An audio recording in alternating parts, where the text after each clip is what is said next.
Here we go. Welcome to Double Dribble Bucks. I am Seth. With me, as always, is my good friend Brett. How you doing tonight, Brett? Seth, the sky is falling. The Bucks franchise is doomed. We're just tearing it all down. Or this is the best move we could have made. I don't know. Let's find out. What do you think? Let's dig into it. The big trade today.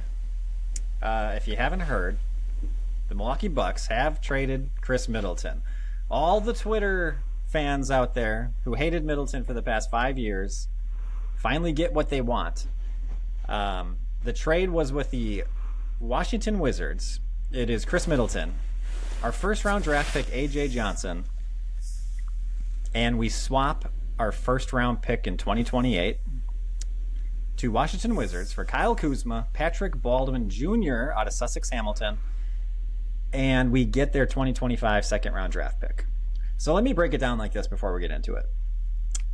To me, it's essentially Khris Middleton for Kuzma, A.J. Johnson for Patrick Baldwin Jr., and we get a second-round pick, and then to get that, we swapped our first-round pick in 2028.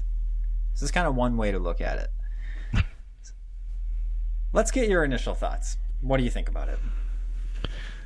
Okay, initial thoughts. Like most Bucks fans are going to say, all right, you can't trade Khris Middleton for Kyle Kuzma. That doesn't work. And that's where everybody is getting all upset, and I get it. But I'm on the side that there's a different side to this trade. Number one, I love Khris Middleton. I want to get that out of the way. He's fantastic. I met him. As great of a dude as he is a player, it's sad to see guys go. So first and foremost, I'm going to say that. But second of all, when you look at something like, as a sports fan, you have to realize like you're rooting for a team, not a player. Like, you have to understand that at some point. Like, you can still like players and when they go to other teams and stuff like that, but you've decided to like root for a team. And so like at the end of the day, we want the Milwaukee Bucks to win the title, not Khris Middleton to win the title, right? So there is a little bit of difference. Case in point, the Celtics just won. Drew Holiday got a ring. We were all like, yeah, but I'm not happy for you. Sorry, guy. Like, just the way it goes. So when you start to like understand the trade and you find out, like, number one, the Bucks are below the second apron, which, as we all know, we don't know anything what that really means. But what we do know is that the Bucks previously could not trade like Pat Connaughton to another team unless they were getting like a Pat for another player making the same amount, is my understanding, which is probably 100% wrong. But my understanding is now that we're under this apron, we could say, like, all right, between Pat and Bobby, for example, the two of them combined for $25 million a year, we can now bring back one player that makes $25 million a year. Yeah, which is really good. Correct. Yeah, yes, I think so. You couldn't combine. I think you had to go like one for one. So if you had one two for guys, one, right, then you had to get two guys back. And now we can do 2 for 1, 3 for 1, something like that. Yes, and that's big because as much as we love PC, Milwaukee Bucks fans love PC more than any other team's going to love PC. And what I mean by that is he's making between 10 and 12 a year, and he's got a player option to make the same or more next year. As Bucks fans, yeah, we love Pat. We want him to be here. That's awesome. But no other NBA franchise is paying him that much money. That's just not happening. On the flip side, you look at Bobby. Bobby is making like 12 or 13 this year.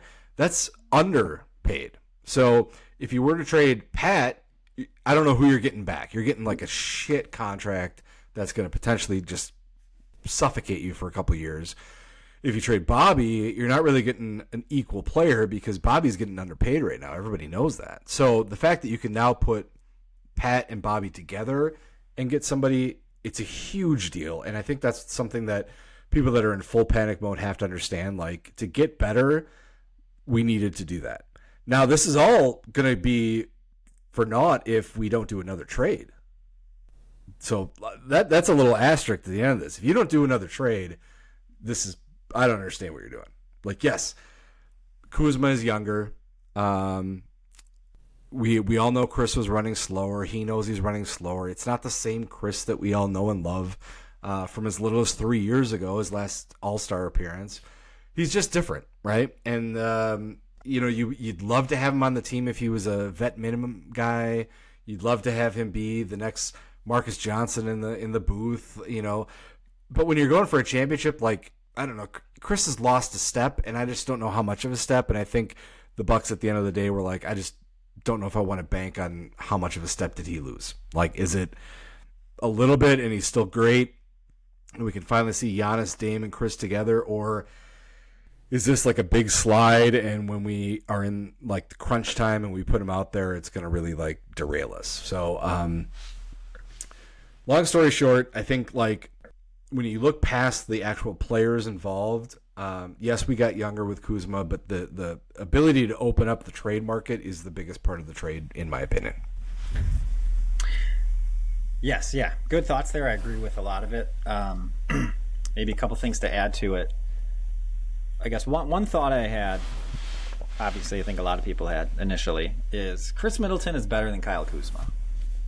Right now. Yes. I mean, always. But also right now. And that's, considering what else was in the deal, I guess that's surprising. So, I don't want to cut you off, but I just have breaking news. I'm going to cut in here. Okay. So, all right. Live on the New York Knicks are trading center Jericho Sims to the Milwaukee Bucks as part of the Kuzma Middleton trade. Oh, good timing. Jericho Sims from the New York Knicks. Okay. Maybe we'll try to look that up as we're talking. Do you know him? Have you heard of him? No, I'm looking him up right now. He's 26 years old. He's 6'10". So just immediate thoughts, like the biggest thing that people are looking for is, all right, if you're getting Kuzma and you're losing Middleton, who's like, Kuzma's not as good of a player as Middleton, it's not fixing the problem that we have a significant need to get another big. This right here, right off the press, like without digging into it too deep, seemingly maybe fixes part of that deal. Yes. Yeah. So it looks like, especially, one sign was we've never heard of him, but not a guy that plays a bunch. Not, hopefully he contributes and turns into a real player here, but he plays 10, 11 minutes a game so far this season, 13 minutes last game. So it's not like he's a big time player, but definitely filling a need for the Bucks. So we'll see what happens there. But yeah, going back to it, Khris is better than Kuzma. And you'd think that we would get more back from the trade. Like, you'd think we would get a first round pick or something. The Kuzma, the way Kuzma's playing this year, 28% from three, 60% free throw shooter, like some bad numbers. He's having his worst season as a pro right now. And so, yeah, it's cheaper. It's let's just call it $20 million a year for Kuzma, and Middleton's like $34 million next year, maybe something like that. So it is a difference there, but it's not like the Kuzma contract is a good contract either, or like I wouldn't think that would be easy to move. I got the thing that people like about it is it goes down, like it's cheaper the next couple of years, but it's still it's $19.5 million instead of 20 or whatever. It's still like, let's just call it $20 million. It's not a huge difference. So little surprised that we didn't get much back there, but then it kind of got me thinking, like, Horst definitely shopped this around. We've heard rumors for a long time. Middleton's had the injuries. He's definitely slow. And just knowing Horst, like, he's shopped this around. It's not like he's Nico Harrison at Dallas and he's just calling up the Lakers and that's it. So that kind of got me thinking, like, I guess teams don't trust Middleton, like that. Like, they're like the Twitter guys who think he's done. He's injury prone. He's never going to come back. He's going to miss half the season every year. Maybe he'll play in the playoffs. Maybe not. He's going to, you can only play 20 minutes a game. All these things, whatever it is. He can't defend anymore. But apparently, that's what other teams are thinking, because this is all you can get. You can't get a second round back without swapping that first. You had to swap that first. Like, I mean, it's such a small thing. We already have a swap. It's like we're the third priority on the first round pick of the 3 teams instead of just swapping it with Portland or whatever. But it's like, you know, Washington like asked for that and we felt like we had to give it to him. Like, why'd we have to give it to him? You know, I just, and just to further the trade, and in terms of seeming like, it seems like we got ripped off a little bit. AJ Johnson is a rookie. We just picked him. Like, what did we pick? I don't know, 20th in the draft, whatever it was. And he's a raw talent. He's a guy who you're going to have, you know, wait a few, like maybe he's going to be good in 3 years, that kind of a thing. Like, you know, no one expected him to play this year or to be good. You know, it's the same question mark now as it was 6 months ago. You know, maybe this guy's going to be a star, maybe not. Who knows? I don't feel like the Bucks learned anything, you know, since they picked him. Either way, he is, you know, a potential great player. He's a first-round pick, and we just gave him away, and we got Patrick Baldwin Jr., who's in his 3rd year, and he doesn't play. The Wizards gave up on this guy. He plays 5 minutes a game.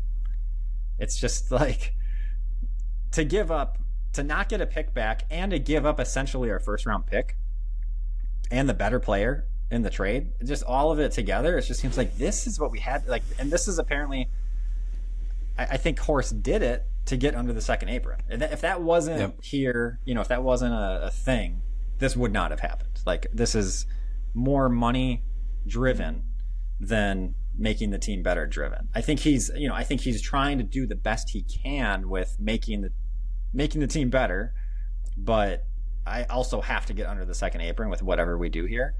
And this is kind of seemingly the best that he could do, which I guess is a little surprising to me because Middleton, he plays 23 minutes a game. He's shooting 40% from 3. He gets a lot of assists. He's a great playmaker. He's, you know, a 50, 40, 90 guy, you know, just about over the career, and he is this season too.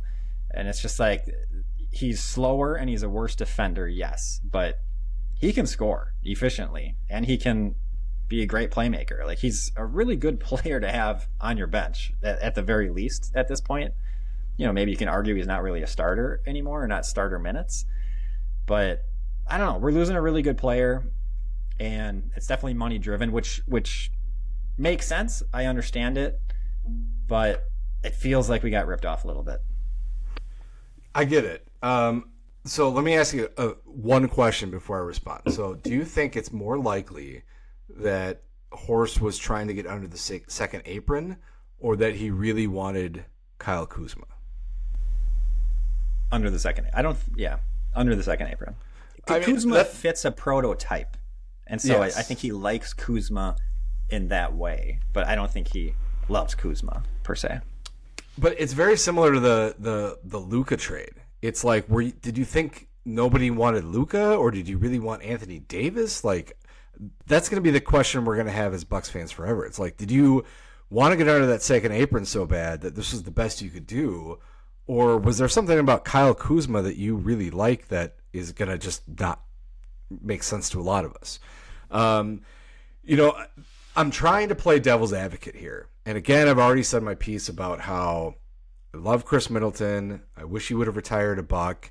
You know, look, he's been here for a long time, even though we didn't draft him. It's still been a long time. He's a great player. There's so many things I like about him.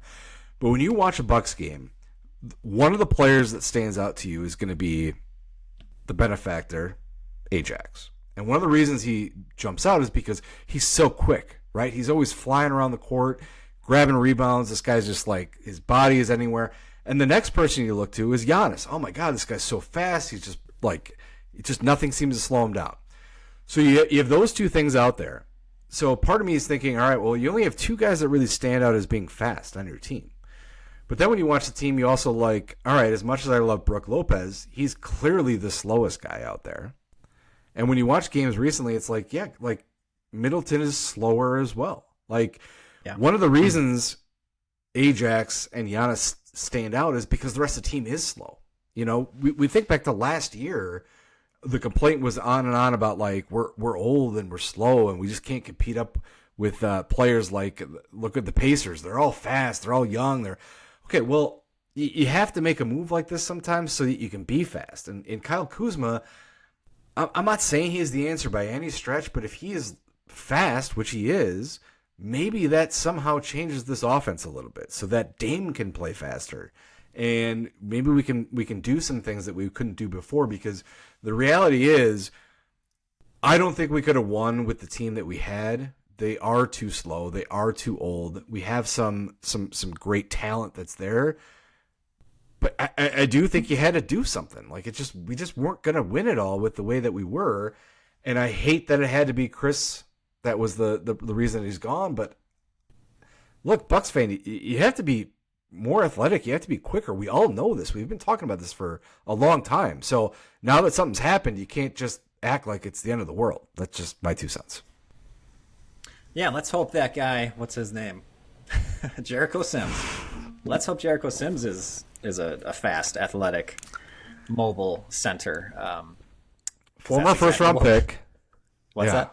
Former first-round pick of the Celtics. Okay. He played at Texas. He's only getting 10 minutes a game in New York, but at the same time, Karl Anthony Towns is there, so that makes sense. I don't know a lot about him, to be honest, but that's just what I saw real quick. Yeah, but hopefully he's that type of player. But yeah, that's what Horst is, recreating the identity of the Milwaukee Bucks, which, to your point, needed to happen. It did. It did need to happen. I think last time we potted, we said we have the players to make a run.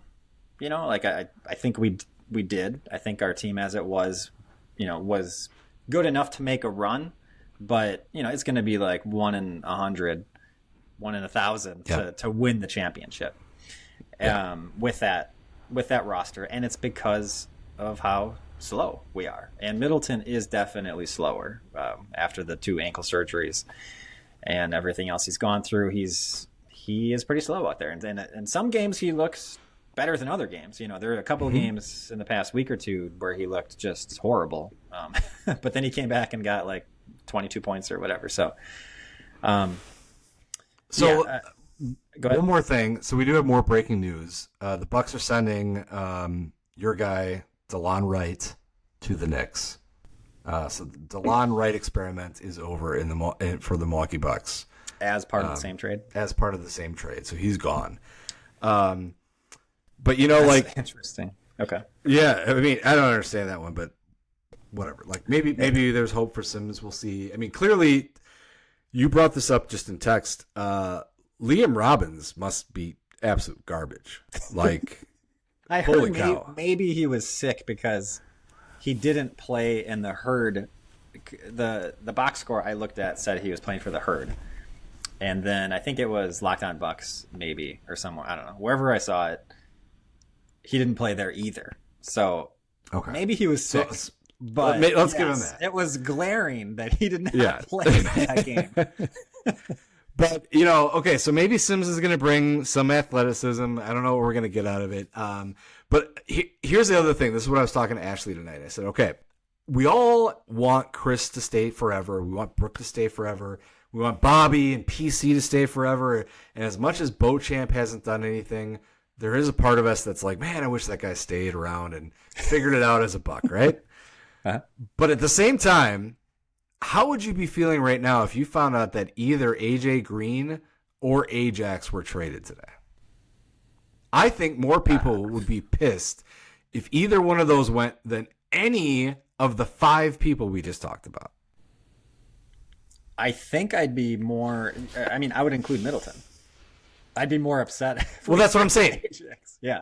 Well, that's what I'm saying. If you include Middleton, Brooke, Bobby, PC, and Beauchamp, I think that's 5. Okay. Yes. That's what I meant. Yeah. Sorry. I agree. I think you're right. Yeah, and it's because they're so young and sure cheap right now, and so you could build this really good team around those guys, and they're only 3, 4, 5 million, whatever they are, and for the next couple of years, and they're good and hopefully getting better. So yeah, I think for all those reasons, that's why. And you're right. I think we would have been more upset about that. And I think that's the one thing that makes me feel like okay about the trade. It's like if you're trading Green or Ajax, I'm gonna legitimately be pissed. Like I don't understand what you're doing at this point. Like, it's one thing to be in win now mode, but like you can win now with those guys. Obviously Giannis is the number one where you'd be like, I'm livid. Like, I don't understand what the hell you're doing unless you're bringing Wemby in. I don't know who else I'd be like. I'm still pissed, right? Yeah. I would be pissed if they traded Dame because it's like you did all that stuff to trade him away, and this is like you gave it a year, so to speak. Like, I'd be pissed at that. But after that, I mean, it might be tied between Green and Ajax to be like, yeah, what are you doing? Like, so and to be honest, not to kick some guy when he's dead, but I think Herb Cole like would have made us trade one of those guys to get like the 8th seed for sure. Oh yeah, he'd be going. And by the way, Herb Cole is dead, right? I think he's dead. Pretty sure. I believe so. He's dead. R.I.P. So, yeah, R.I.P. Yes. Before we get off of DeLon Wright, the reason I said that was interesting is because I looked into some stats, something I thought maybe we were going to talk about. Kind of got hijacked here. But I looked into kind of some defensive stats and like hustle stats for the Bucks. And DeLon Wright was in the top 2 of 6 of the 10 categories that I looked at. If you look at per 36, because obviously he doesn't play as many minutes as like a Giannis or whatever, but per 36, he's top 2 on the Bucks with steals, deflections, charges, loose balls recovered, opponent field goal percentage, and defensive rating.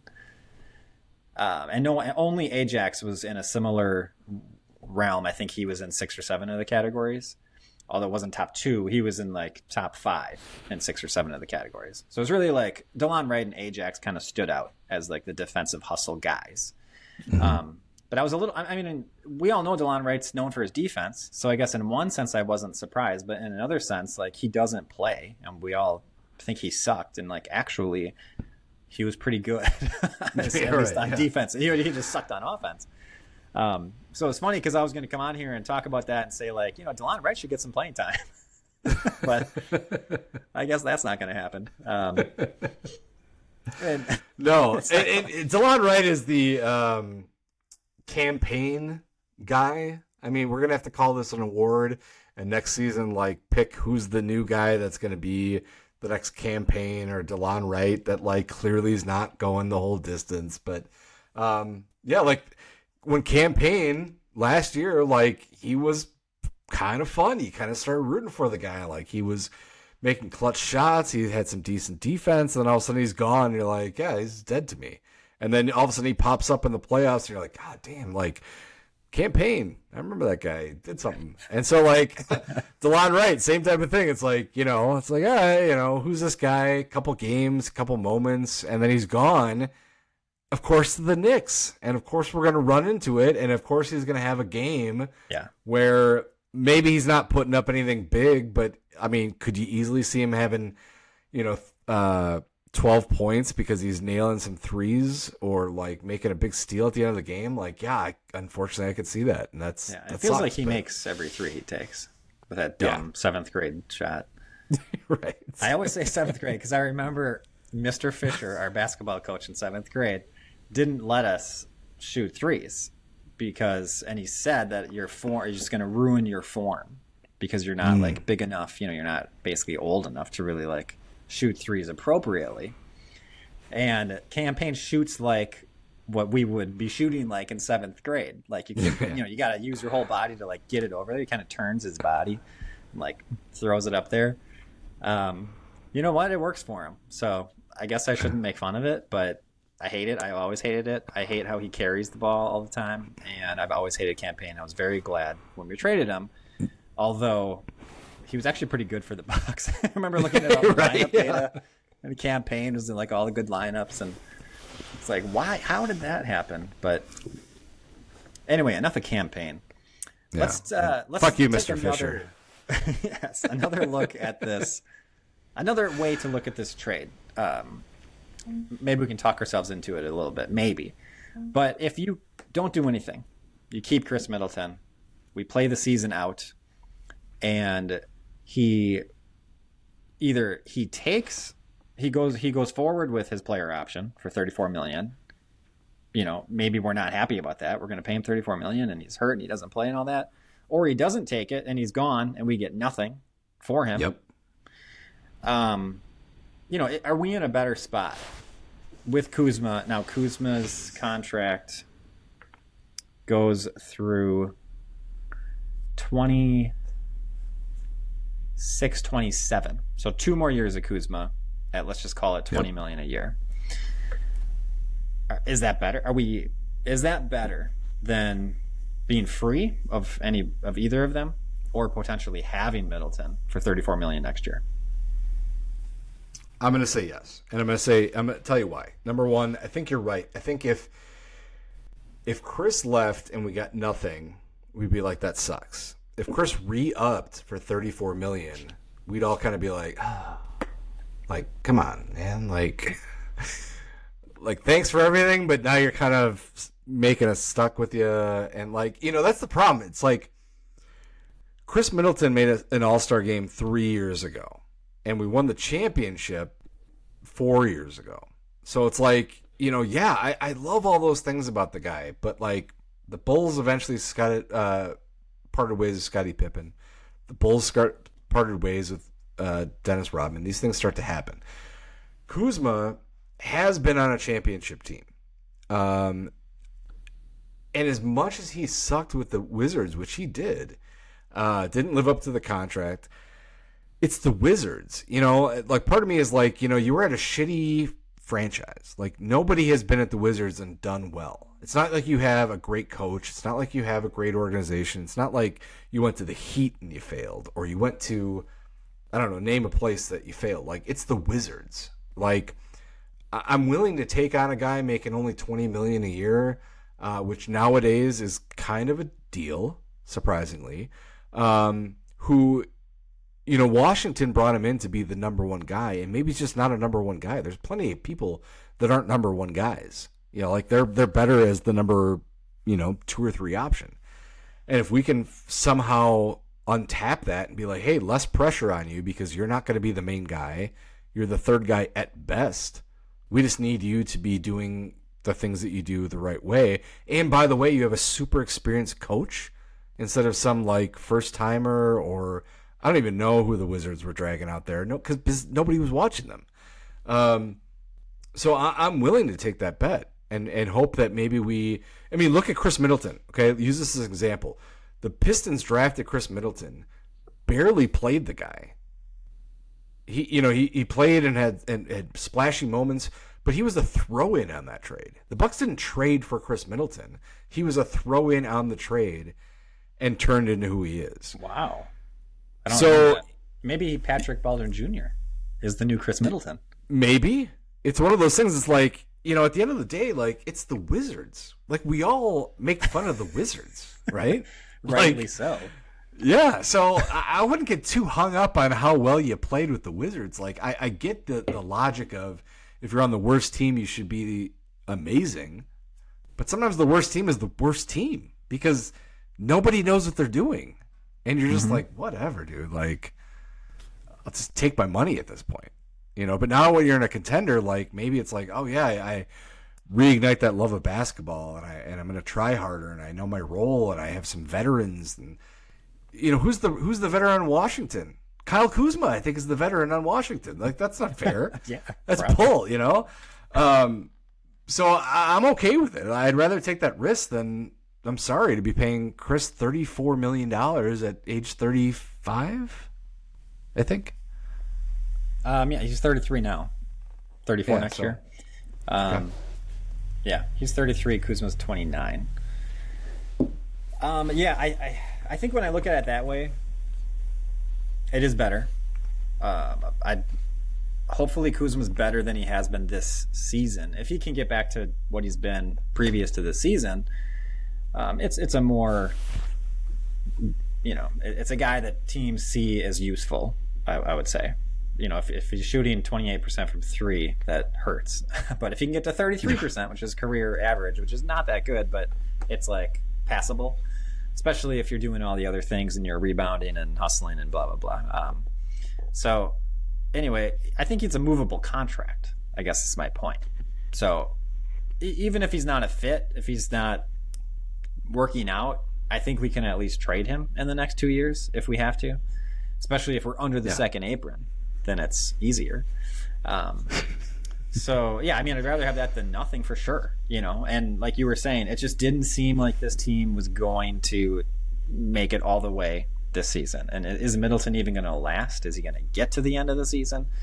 And I guess that leads into the other thing I wanted to talk about here is 9 months ago, Middleton played 38 minutes a game for a 6-game playoff series against the Pacers, and he averaged 25 points, 9 rebounds, 5 assists. He was awesome. That was in the playoffs last year. That just happened. But those ankle surgeries must have been pretty serious. And for Milwaukee to do this, because they saw that, they know who Middleton is. So I think they do not have confidence in him. They think he's done. Otherwise, otherwise, why would they trade this, trade where we got ripped off like I was talking about? Why would they do that if they think Middleton could do that this playoffs? Because if he's that guy this playoffs, and we have a healthy Giannis and Dame, we can win the championship, right? I mean, why wouldn't we? Or why wouldn't we be contenders if he's the same guy he was just 9 months ago? So I do think there is a lot to those surgeries and how he's not been able to recover.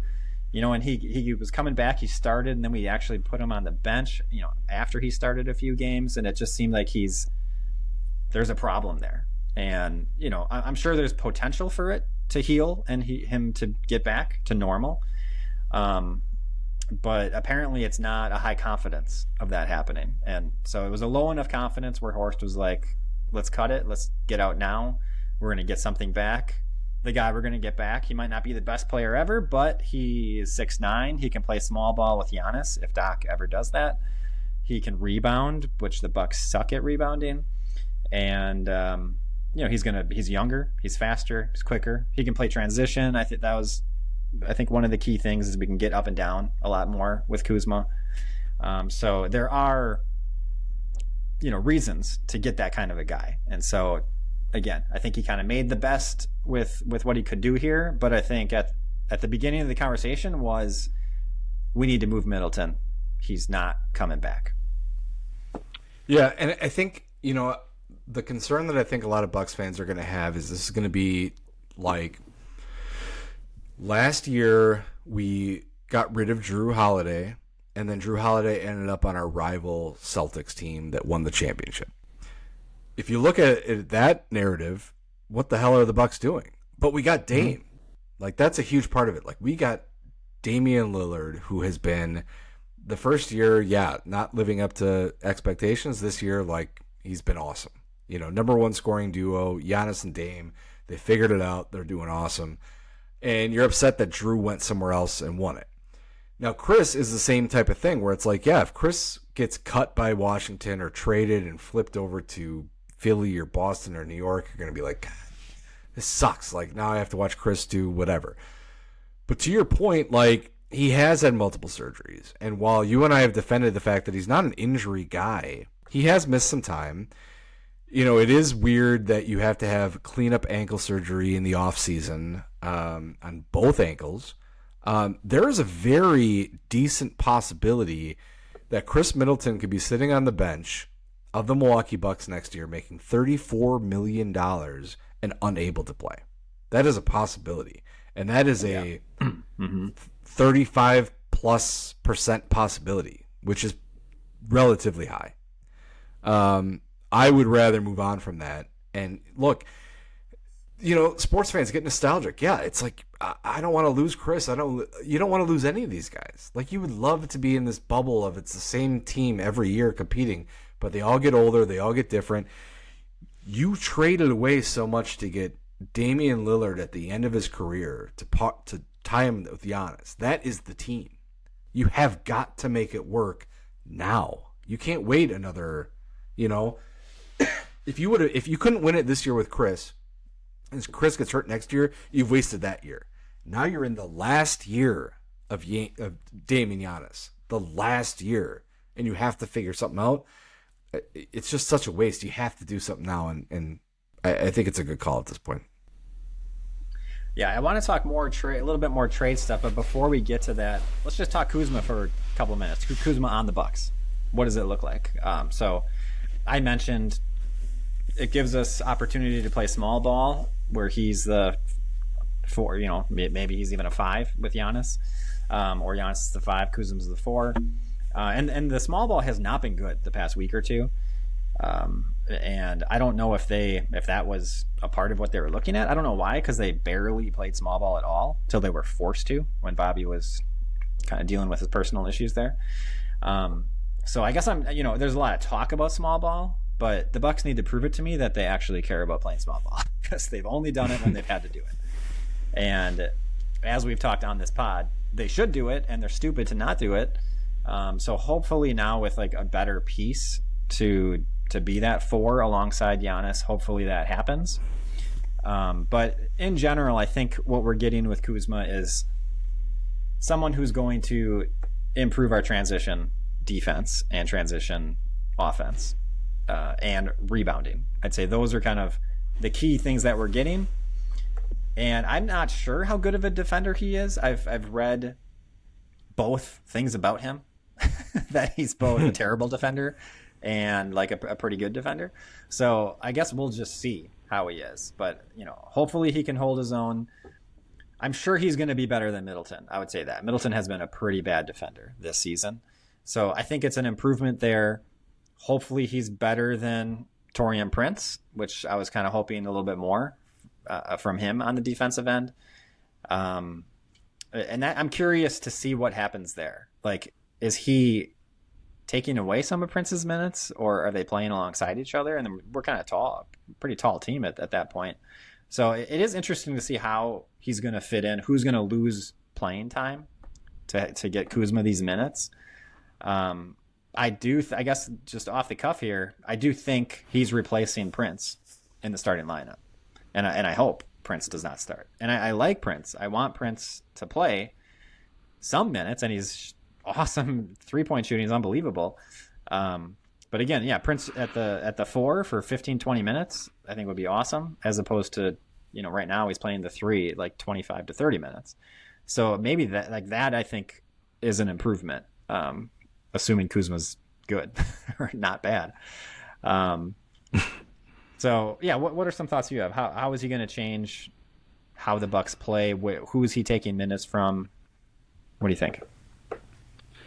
I mean, first thing first, I'm going to say, like, having a big three of Giannis, Dame, and Doc Rivers as, like, experienced players that have been in the league for a while, they're all competitive people, that's going to help a lot. I mean, Kuzma played on the Lakers with LeBron, who, despite being good, is a douche and, is very much like, comes across as not like a team guy. It's going to be like, it's my team. This is like, you're going to have to kind of like fall into place here. Mm-hmm. That's at least the vibe I get. So he won a championship with that team. Then he goes to Washington, where it's the Wild West. There's no idea what's going on there. Like, he has to be the guy. He's relying on his skills. Probably has zero respect for the coach, zero respect for the, I don't even know if there's fans there, so he doesn't even care. Like, he's in a completely different world now. He's with like very competitive people. I think that alone is going to help him. And the fact that he like lowered his trade bonus, whatever the hell that even means, shows that he wants to go to a team and be like, I want to win. I want to show that I'm good. I want to prove something. So I think first and foremost, I think coming to the Bucks is going to be good for him. I'm not going to say that he's going to be an all-star or anything like that. I'm not going crazy, but I think it's going to be good for him just on a personal level. As far as the minutes, he's probably going to. I think you're going to see some lineups. Let's just assume in the bubble that the Bucks don't do anything else, right? He's going to be playing around with minutes between Ajax and Prince, and I think it's going to be Doc just trying to figure out, like, all right, well, if I have. Move Prince over here and have Kuzma starting. What does that look like? And well, what if I have Kuzma starting and I have? So I think you're going to see some of those. So I think those two guys are going to really see a cutback in minutes initially. I think that Prince's offense has been so good that Doc, being an offensive guy, is going to probably give Prince more minutes. So I hate to say that it might be Ajax that gets a little bit more of the minute loss. But at the same time, I think Ajax has matured enough to listen to Doc and do the things that he's supposed to do to earn those playing time, that maybe his role goes from starter to higher minutes throughout the game.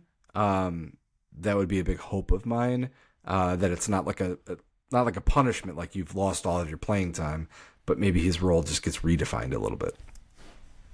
Yeah, what's interesting is if we are trying to be a faster team who's a little bit more up and down, who change our identity a little bit, it's a more defensive team,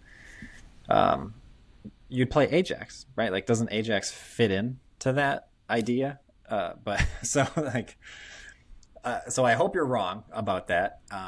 But I'm curious to see, like, what is the direction that we go? Because if that's the direction that we go, that means Ajax more minutes, younger, faster, more athletic, not Taurean Prince. Now, I'm not anti-Taurean Prince, but if we're choosing between them, like, give me Ajax, because he's doing those things. Taurean Prince is shooting threes. That's it. He rebounds. Okay. And rebounding is actually kind of key for the Bucks. So I guess he does rebound, but honestly, Ajax is probably a better rebounder. Otherwise, Taurean Prince, I don't like it when he does anything besides shoot threes on offense. So as much as we talk about how Ajax is awkward on offense and does weird things and he turns it over here and there, like, I do not like Taurean Prince doing anything on offense either. I mean, am I alone in hating it when Taurean Prince is, like, driving to the rim? No, definitely I don't know. But so it's like, it doesn't look as awkward, but I'm not sure it's that much different in the end, with the exception of Taurean Prince is a really good 3-point shooter. At the same time, Ajax is shooting 38.5% from three. Can we stop talking about it like he's a 20% 3-point shooter? 38.5 is very good. Okay, very good. People, better than average. And yeah, he doesn't shoot 5 threes a game like AJ Green, but he shoots enough to be like, that's a legit number. And last year, I don't have it in front of me, I think he was 37%. It's like, he's not bad at shooting threes. The other thing about Ajax is that he is 4th in screen assists on the Bucks, which I thought was crazy. He's 4th in screen assists. So he's behind Brook, who you would assume, Brook and Giannis, you'd assume would be 1 and 2. Yep. Bobby is 3. And then Ajax, per 36, I'm looking at, because Ajax doesn't play as much as some of these other guys. Anyway, per 36, he's 4th in screen assists. So he is doing things on offense. Today I was watching, he got a couple of, hockey assists, whatever you want to call it, where he passes it to a guy and then they pass it to a guy and then they usually make a 3-pointer. But he is creating some things. He's doing those screen assists. He's making his 3-pointers. He's not like a total loss on offense. Like, Delon Wright was kind of like that so far this season. He was like unplayable for Doc, at least. Anyway, that was a tangent. Ajax is not as bad as we think on offense, even though he does stupid things. He does do stupid things sometimes. And you're like, what the hell are you doing, Ajax? Get him off the court. Like, I get that. But you just got to take you got to take a little bit of the bad, especially with a second-year guy, for all of the good that you're getting. And the good is just some of the things that no one else offers. Okay, getting back to it. I want to see Ajax with Kuzma, with Giannis, athletic, quick, fast guys. And actually Ryan Rollins. Okay, so that's 4 of the 5 guys would be like athletic, good guy who can play legit defense. We're getting there. We're getting somewhere, where there's certain games and certain times of a game where, like, you need to get that lineup in the game. Other games, you don't have to even be fast. It's not like you need it all the time, but if you can't do it, you just get blown off the court some of these games. And in a certain 7-game series, there's going to be a matchup where we have no chance if we don't have those kinds of guys and those kinds of lineups. So in that way, we're moving in the right direction.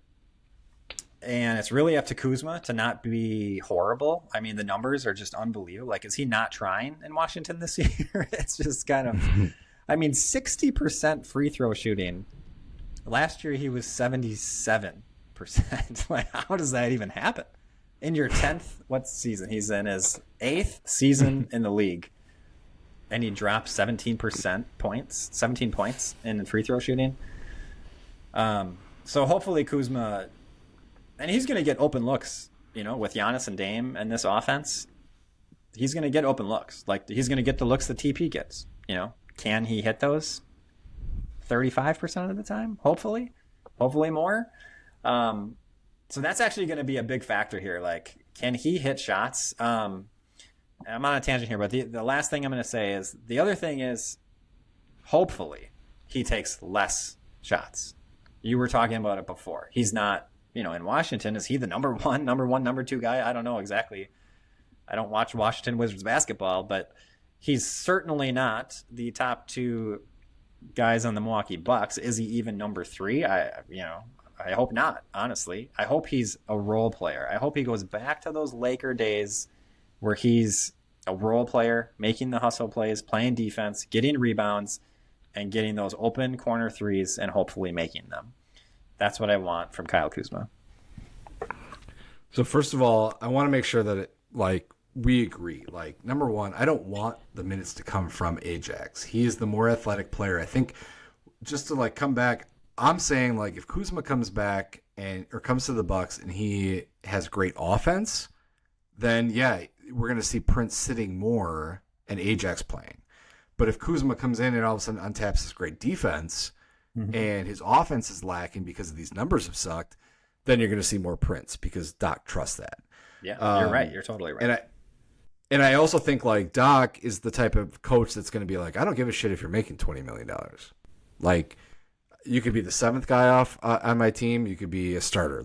I don't really give a shit. So that's the thing. So I just pulled up the Wizards depth chart real quick just to find out who was the guy on the Wizards. Ready? So I know your first thought was probably Bilal Coulibaly.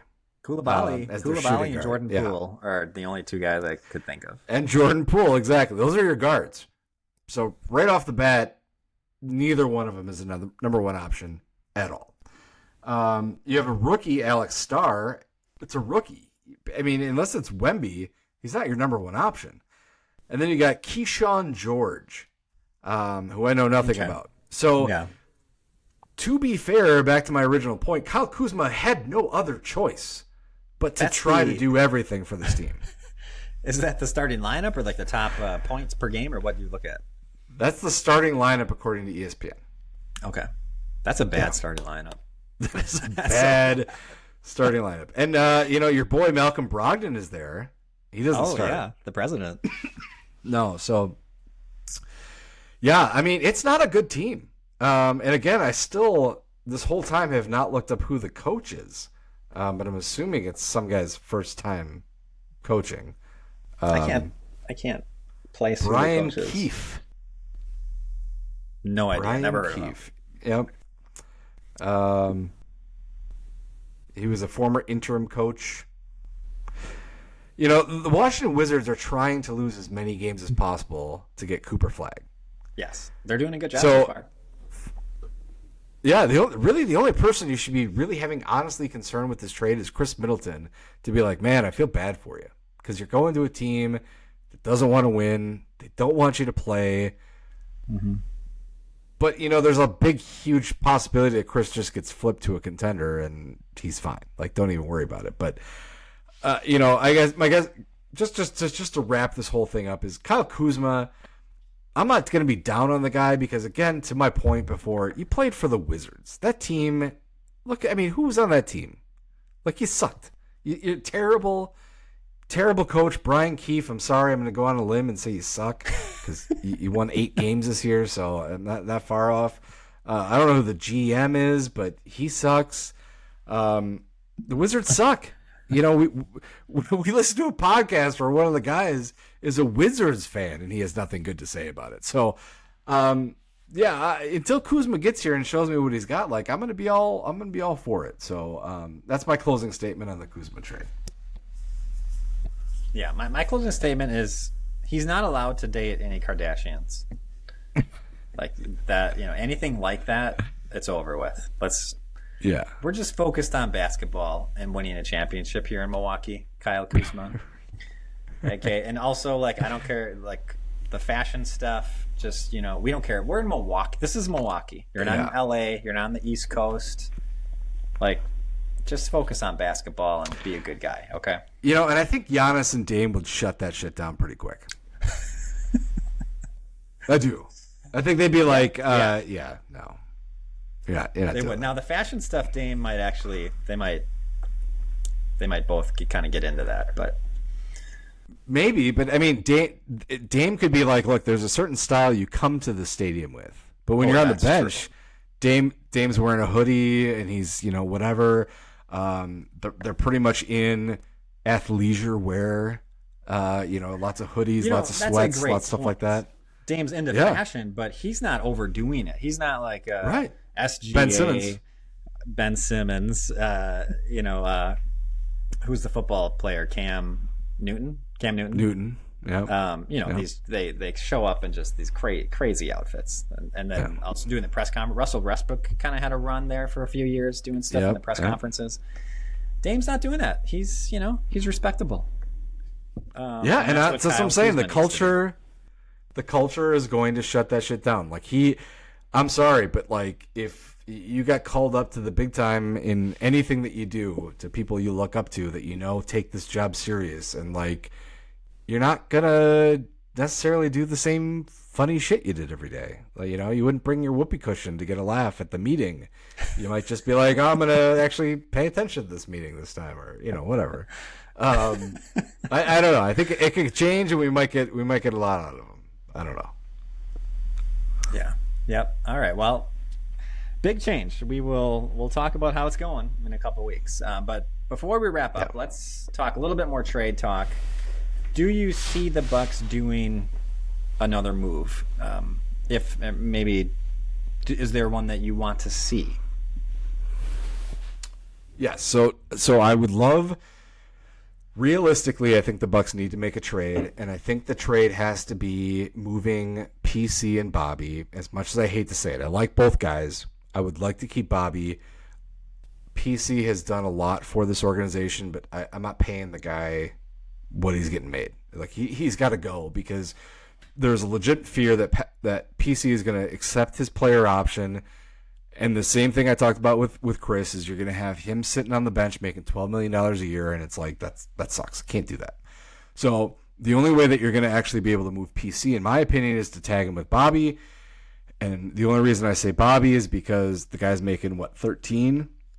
Yeah. Should be making 25. So he's going to renegotiate next year. So all those things being said, if you can package Bobby and PC to some team to get a $25 million player coming back, opens up a roster spot to sign Rollins, that's what I need to see. That's what I would love to see. Now, my dream trade, which is impossible, but I'm just going to tell you, is if you look at the All-Star game last year, Giannis and Dame spent a lot of time talking to Bam Adebayo in Miami. And we're like, oh, man, I would love to play with this guy. He's exactly what we need. And then, of course, Miami signs him to a big extension. So right off the bat, Miami likes him. But for case in point, I'm going to say this is going to be our dream matchup. We trade Brooke, Bobby, Pat, and Marjon Beauchamp, plus our 31 first and our recent second for Bam. Opens up our roster to be able to, extend AJ Green and Ajax and get Rollins on the team.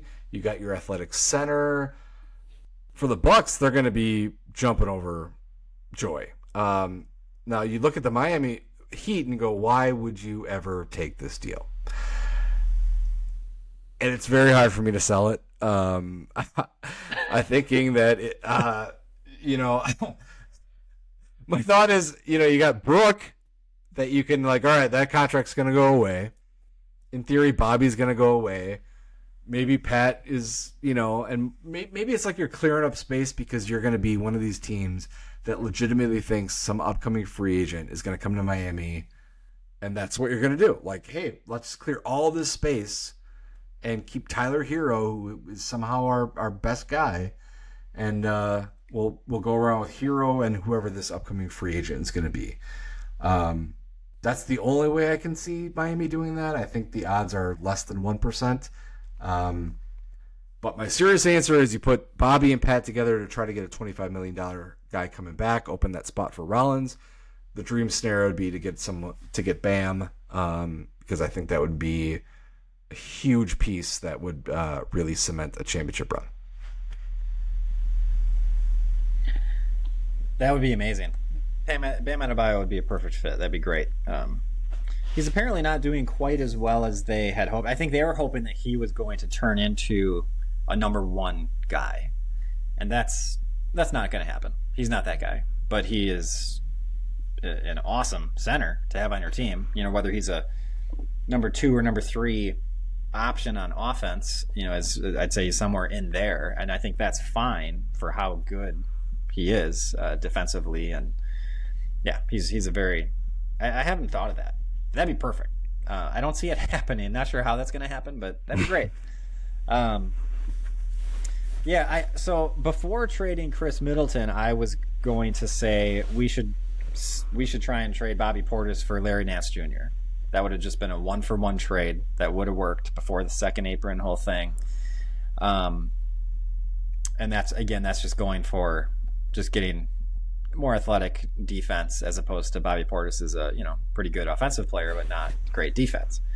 But the way I've looked at the Bucks is Bobby Portis obviously has been the sixth man for a while, but this year it kind of was turning into like Khris Middleton was kind of the sixth man, and so I was kind of looking at it like we need one of those two guys to be the sixth man, to be the scoring option off the bench. If you lose both Middleton and Bobby, I'm a little bit worried about what the second units are going to look like. Where's that scoring going to come from? And Kuzma doesn't give me a lot of confidence that he's going to be able to be that guy. So I'm a little scared to lose Bobby. Depending on what we get back, but yeah, we're not going to. I doubt we're going to trade Bobby for another guy who's going to be like a six-man scorer. If we want a six-man scorer, let's keep Bobby. So, and Bobby's a good rebounder, which we need at times, which we've seen in the past week, kind of suffered without having Bobby. So I'm not, if we're trying to win this year, I think we might keep Bobby. As much as a lot of people hate him and think he sucks so much. He obviously doesn't suck, like you said. He's probably worth $20-25 million a year. I think he will get that next year. So I think I want to keep him. Obviously depending on what we could get, but I just don't see what we could get back from him that would make sense, and we're going to lose that scoring that I think we need, unless we rely on Gary Trent Jr. if we think he's that guy, because he can kind of create his own shot a little bit, but I don't really trust him to be good enough. I mean, he's good. He's shooting threes great, but in terms of doing other things, occasionally he'll kind of make some good plays, but he's no Bobby Portis in terms of just kind of, hey, go out there and get your own shot and make it half the time, or 43% of the time, whatever it is. I don't know if Gary Trent Jr. is quite that guy. So yeah, I guess I'm saying keep Bobby for now. If you can get rid of Connaughton, because it's going to save us money next year, I think you definitely do. We do need to clear up a spot for Ryan Rollins. I think that's essential at this point. So you got to figure out a way to open up a spot. I would not want to give up a pick just to do that, though. I mean, if you can just waive a guy, I don't know all the rules here, but if you can just waive someone, I guess I'd rather do that than give up a pick, because we don't have that many picks. But obviously, the one person that we keep forgetting is Marshawn Beauchamp. Yeah, I just thought of him right now. As much as I want to keep Bobby as well, Beauchamp and PC gets you in the $15 million-ish guy that even could be a rental for sure. Because I mean, even PJ Tucker was making $10 million, and that was like a hard thing for us to take on at one point. So like $15 million opens the door for somebody, clears a Rollins spot. Beauchamp's not coming back. PC, we hope, doesn't come back because of that tie-in. So that was just another player that I thought of real quick. I mean, a guy you could get if you want to package Bobby and Pat is Bruce Brown, who I've loved for years. He's doing nothing in Toronto because Toronto sucks. But Bruce Brown was essential to that Denver team when they won the championship, and he was awesome on the Nets. I think when we won the championship, he was on that Nets team, and he was a big player for them. Yes. So I would love Bruce Brown. The thing is, his contract's ending, so we would have to like re-sign him. So I mean, if we make that trade and then we get a commitment from him to re-sign for a number that makes sense, I guess I would love. I definitely would rather have Bruce Brown than Pat and Bobby. So and I would give up a first for that, probably. I should say. So I don't know if Toronto's going to do that. They're going to get rid of Bruce Brown just for one first, and Bobby, who's expiring. I mean, maybe if they like Bobby and they get a commitment from him, maybe that works. I don't know, but that's a player where the salary works, and it's someone that a team that's actually trying to trade that guy, like that kind of makes sense a little bit. So I would love that. Otherwise, I've been looking around, and it's hard to find. Like, I'm not sure who's realistic that we could get that works for the team. It's again, we want that mobile center. I don't know who out there is gonna fit that role that we can actually get. There's not a ton of those guys. So maybe Horst is just kind of trying to find one at the end of the bench here, and hopefully that works out for us. And again, we don't need him to play 30 minutes, 35 minutes a game. It's like if we still have Brooke on the team, we got Brooke, we got Bobby, and we have this other center. We can kind of move them around, play whoever makes sense for the matchup. But yeah, I think they do something. My guess is they're just trying to A, get rid of PC if they possibly can to save the money, and B, clear up a roster spot to sign Ryan Rollins. I think that's what we're looking at. I don't think there's going to be a major move here. Yeah, I don't anticipate a major move at all. But yeah, I mean, we'll see. There's a lot of moving parts. There's a lot of things that can happen. There's a lot of things we can do, should do. But you never know. I mean, like the Pelicans are kind of in teardown mode. So who knows everything on the Pelicans that could be open. There's reports that the Raptors are trying to get Brandon Ingram from New Orleans, so that the Raptors are going to have to move somebody.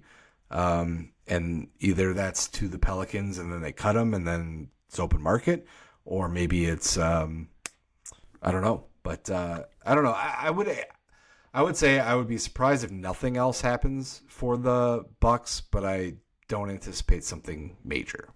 If I was betting money, I would say Bobby Portis is staying on the team. I think so too. The last thing I'll add is we could package Gary Trent Jr. in a deal, and that's like, I mean, he's been great.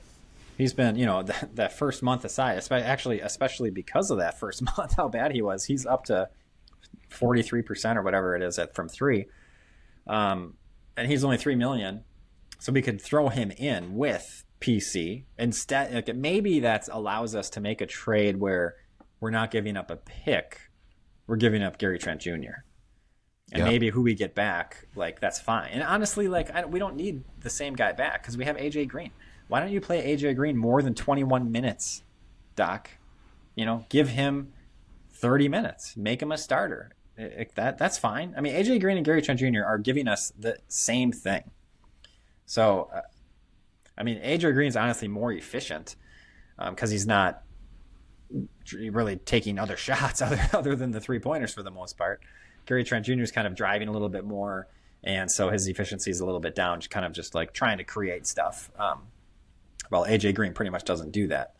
So, yeah, that's just kind of the last thing to throw in there is maybe Gary Trent Jr. is kind of a piece that you can attach to a PC, and that gets you to what, I don't know, 12, 13 million, whatever that is. So maybe that's something that you could do. And then you'd probably be trading with a team who's trying to win if you're doing that, though. And Gary Trent Jr. is just this 1-year contract. So it's not like the next 3 years you have Gary Trent Jr. on a great number. It's just this year. So if you can find a contender where they have something that they don't really need anymore and you can kind of make it work, that's a possibility. So I'm sure Horst is looking at all these options, but let's not be attached to Gary. Gary Trent Jr. and AJ Green are the same guy. Do we really need both of them? No. And who do we want to keep of those two? AJ Green. He's he's much younger and has a lot more potential long term. So, all right. Any other Bucks trade talk? No, I think that's kind of the extent of what I'm at. Like I said, I would anticipate another move, but I would not be shocked if nothing happens. I think I'd be at this point more shocked if Bobby or Brooke is gone. Those things would shock me for sure. Beauchamp and PC, slight fingers crossed that something gets happening, just because I think for the team's sake that you got to get both of those guys off so that we can get Rollins and whatever we get in return. Yeah. All right. Well, let's end the podcast with just our kind of reaction to the mega crazy trade, Luka to the Lakers, just out of the blue. Apparently, Dallas only talked to the Lakers, did not shop around a 25-year-old who's made 5 All-Pro teams and is a top 4 player. Everyone agrees to consensus top 4. Just traded him for a guy 6 years older, Anthony Davis, plus Max Christie, who's apparently a pretty good two-way young player, and 1 first-round pick.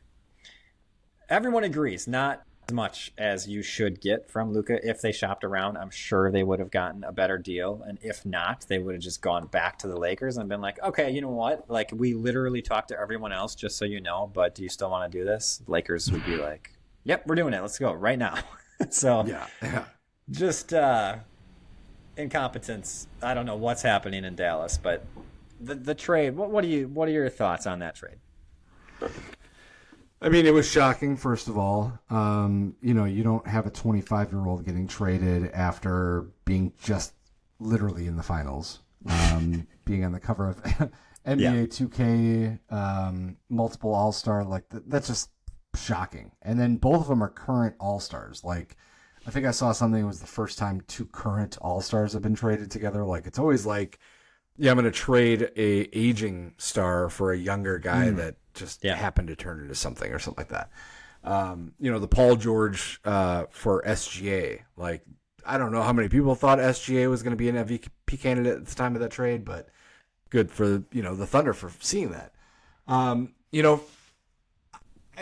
think there's 2 things. Number one, I love the fact that the GM for the Mavericks is the same guy that botched getting Steph Curry to come to Nike by calling him Seth Curry and like showing like if you haven't heard this, apparently he was working at Nike awesome.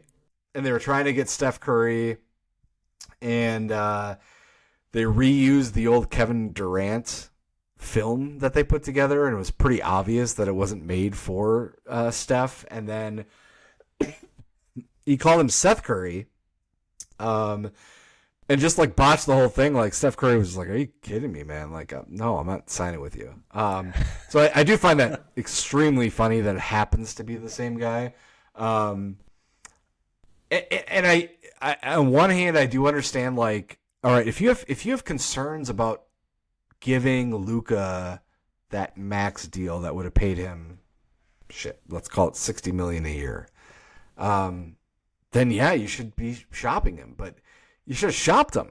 Like, how did you only call the Lakers? And like, is that real? Did you really only call the Lakers, or was like nobody giving you anything? And it kind of goes to the Middleton-Kuzma thing. Like, did you just really want Anthony Davis that bad? Like, did you really think you were just one power forward away from like winning it all? Like, I get that you were just the playoffs and or in the finals, and maybe that's your thinking.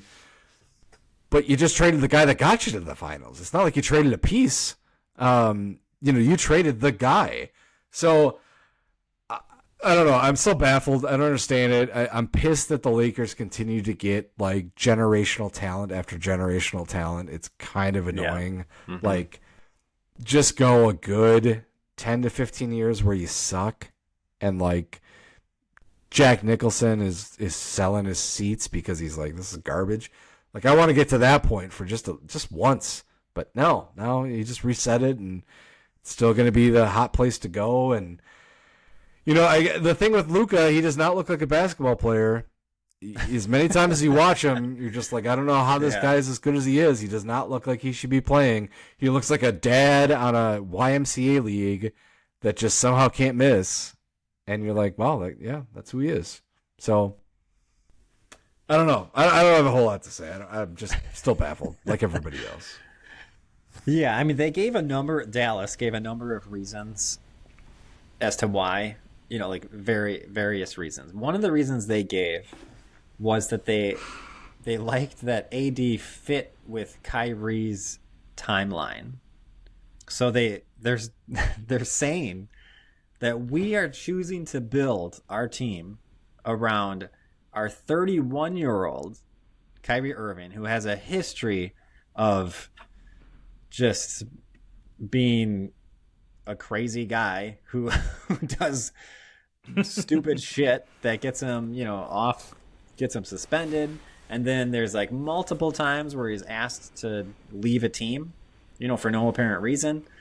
We're going to build around that guy who's 31, not the 25-year-old, like, amazing superstar, going to be a top 20 all-time player guy. Not that guy who's 25, who we could build around for 5 to 10 years. We're going to build around Kyrie Irving, who's 31, because Anthony Davis is also 31, and we have a good 3-year window right here. That's what they said. They even said we have a 3 to 4 year window with these guys. 10 years from now, who knows what's going to happen 10 years from now? That's what the GM said.